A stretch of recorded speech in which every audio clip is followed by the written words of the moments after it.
হেই সবাই কেমন আছেন? আশা করি ভালো আছেন। তো আপনাদের সামনে একটা কথা নিয়ে আসলাম।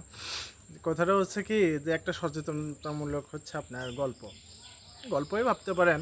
আমি তো আর অত বড় মাপের মানুষ না যে কোনো কিছু বলতে পারি।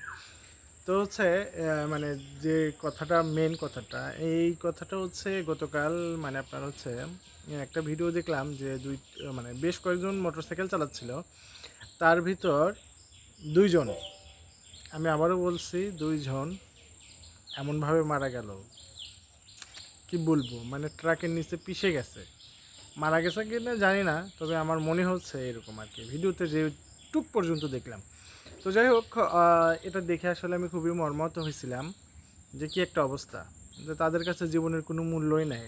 আসলে হচ্ছে আমরা যখন রাস্তাঘাটে যাই, কিছু কিছু ছেলে এমনভাবে মোটরসাইকেল নিয়ে যায়, তাদেরকে দেখলে আমরাও হয়তো অনেক সময় বকা দিই, এটা আসলে কীরকমভাবে।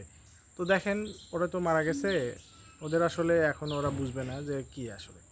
তো পরিবারের যে এখন যে যারা থাকলো, তারা এখন কি অবস্থা, তাদের এখন কিভাবে কি বলবে, লোকজন কি বলতে চায়। সব চাইতে বড় বিষয় হচ্ছে যে যারা থাকলো তাদেরকে পরিবারের লোকজনও এখন কি বলতেছে, এটাও একটা দেখার বিষয়। তো যারা এইভাবে চালায় তাদেরকে আসলে ভাবা উচিত যে এইভাবে চালান কখনো ঠিক না। এতে করে হয়তো বা আপনি তো মারা গিয়ে বেঁচেই যাবেন, আশেপাশের যারা থাকবে মানে আপনার পরিবারের লোকজন, তাদেরকে সারা জীবন হয়তো বা আপনি মারা গেছেন সেই শোকটাও প্রকাশ করলে বলবে যে আপনি কীরকম একটা মোটরসাইকেল করেন। তো যাই হোক, সেটা বড় বিষয় না। যেটা বড় বিষয়, আপনি আপনার সন্তানকে সঠিক শিক্ষা দেন, এভাবে চালাতে মানা করুন। যে যে কেউ যে কোনোভাবে মারা যেতে পারে, তারপরেও কিছু মৃত্যু মানুষ অতটা হয় না।